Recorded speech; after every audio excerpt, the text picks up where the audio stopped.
Welcome to Tenor Tech, where I solve the problems you didn't even know you had. You start by confirming essentials. You have the correct account, an active API key, and billing enabled so requests won't be blocked. Once done, verify your network path, disable VPN or proxy briefly, and flush DNS to rule out routing.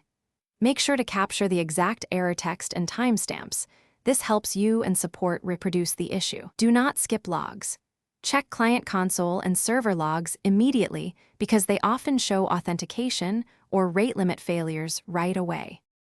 Next, isolate the problem by sending the smallest valid request using default parameters so you eliminate payload-related failures. Then compare behaviors across SDK, CLI, and a raw HTTP curl request.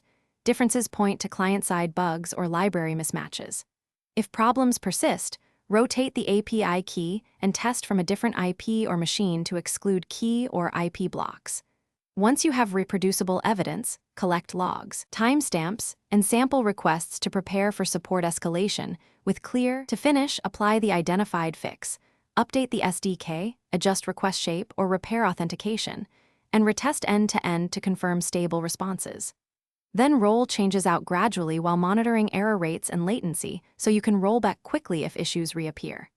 If you still face failures, the key troubleshooting tip is this.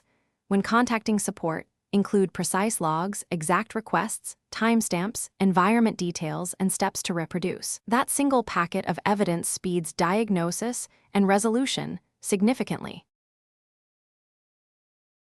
Thanks for watching. Subscribe to keep your life in tune.